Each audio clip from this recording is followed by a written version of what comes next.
مرحبا جورا قالي بجدار وقهداري من الدلال وهجا جاركي دي جورة بجم بخير وخوشي بآرامي بآشتي وسلامتي بمن إن شاء الله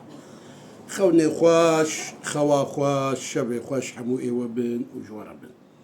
قهدارني جام جارما إيرو ديسان يا خونات حقي طافي دي روش طاف بلي كل ما جمع هند بروج هند بطاف هند برو دركت هند بطاف دركت بتلقي بيقول قنيش دوغدو قن دوغدو بعربي الشمس نافي روجا بجا جرعة دي تنوي قال لك جبرقو قال لك إيرو سيرو ما نقد عندنا بلا إيرو جيكي أما هناك ديتنا جرعة طافي دخودة أما جو عربيش مثلا شي وقت شي دبيجي ايجو ببيني دخودا روج وستيركا بهفدورة ببيني اما روج سر ستيركا ولو ببيني او تشيا او شيروفاوي افا و زورات جمني خو ببي و باياوي زيدا ببي و كاريوي حمور حد ببن زحمتي نابيني جانا هنجي حالو دبيجن عالمي أهلي خون البناء والله ديتنا روجي علامتي رزقة معيشتها فرها وهدايتها واتباعتها حقيقية وشفاء جنا خوشيايا هنجي كي حالو دبيجن يعني ايجو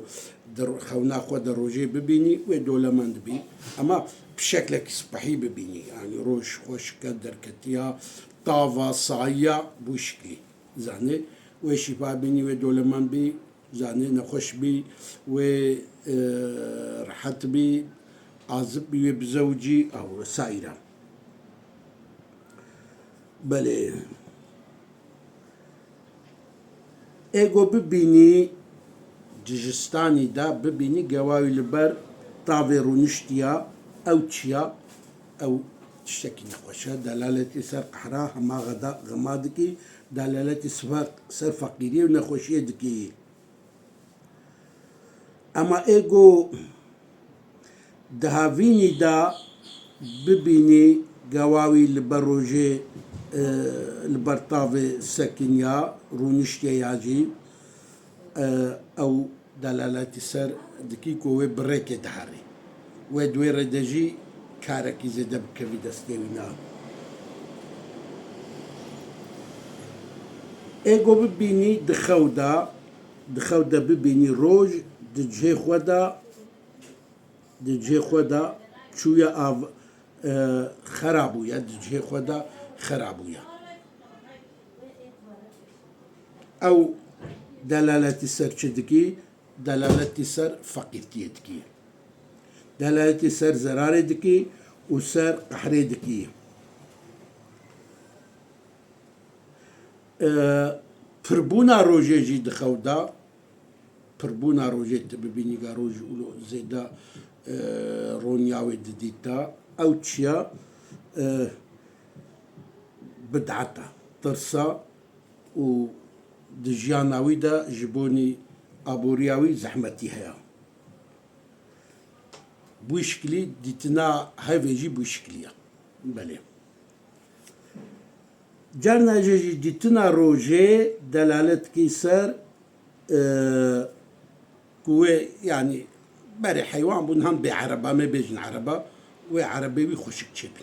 عربة بيخدي عربة كسبحي بلي ايجو بين دخونا قايل روجي صوار بويا الطافي صوار بويا او تشيا و روماتاوي زي دبي وبإنسانك السبهين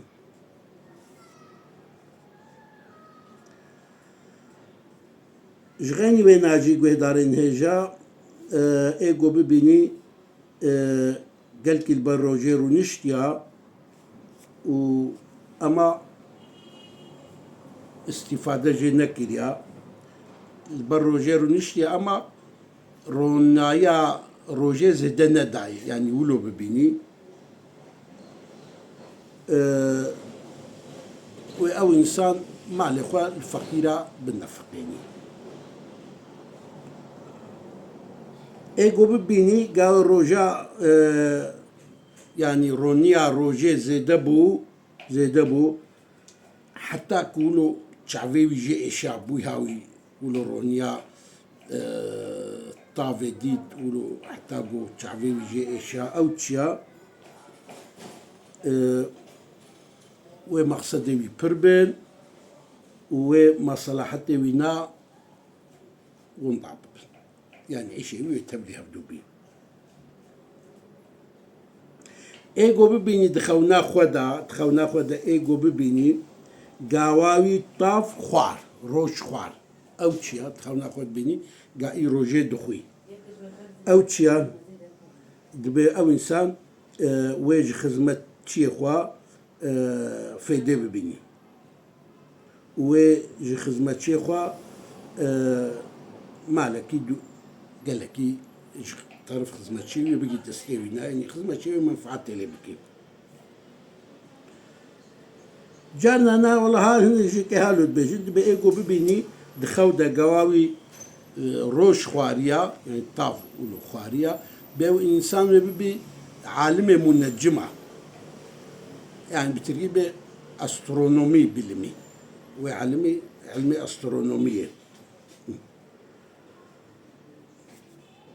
يا جوبي مؤذن يا جوبي عالم أك إيجو ببيني دخودا قواوي روش وشوطان وتاني الشوطان وتاني يعني كسبيرانين تاني بديريجي روجي شوطي أو تشيا أو ومحبتك لزيدا بي وجهناك زيدا حزبكي ياجيكي و احتياجك ويتشبي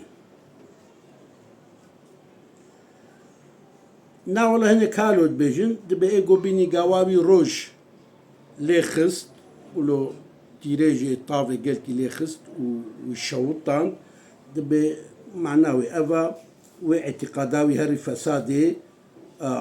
ياجيكي نزرك ويها اضاخك ويها ناني جي ياجي تقول نحكي دايا برجي يقول هي فقري بله اما بيرك جو ببيني دخودا قواوي روجي دقري روج هلقرتيا او تشيا او زلامي ويا وزاروكي ويناي خوشك ايجو بيني دخودا قاوي روش بيرا خبر دا طافي بيرا خبر دا او تشيا خبردانا كولو جوجي فام بكي او علامتي تشيا علامتي ابا وبجنارة ارتباطاوي تشبي بجنارة وخبر بدي وببال مزنافا نزيكي يعني زيكي مزنابي وببي ترجمان جمزنارا ايجو هايف تخودا هايف وروجي وستيركا بهفرا ببيني تشيا ديتنا هرسيكا تخونا دا هايف وستيرك وروجي بهفدورا ببيني او تشيا او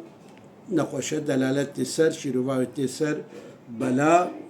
بلا تسر حبسي وحسدي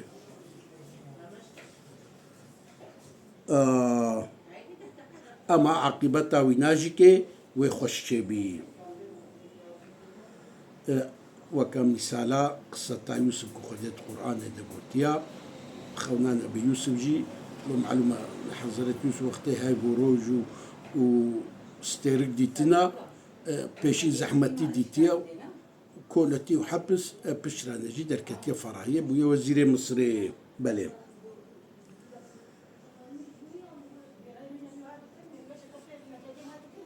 وطلوع الشمس في مغربها دليل على الخوف ايجو ببيني دخودا قاروج عليه مغربي فدرت كذي او تشيا او دلالة شيرو فاويناتي سر ترسي سر عاجزبوني ومزني دولتي تعدك الظلمة كلي بكي و جمني خوا و جمني وينا وي باج دا وقت شينن و تشتكي ويهم ضابويجي هيا هبي ويلي فقري جغني ويناجي كي ايجو بيني دخودا قا طافي عردي وزراعتا وشوطانت او تشيا خودا ببيني قا طافي زراعتا وشوطانت شوطيا طافلي خصية شوطيا او تشيا يعني عردبي رزبي ورزبي بخشبي ببيني دخودا روجي عردوي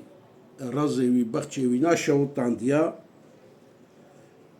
او دلال سر نخوشي دكي سر وروسي دكي و مزن دولتي وظلمي بكن تسروي هكي و محتاج ببي و غلاتشي ببي و انفلاسيون تشبي بهاتي و تشبي د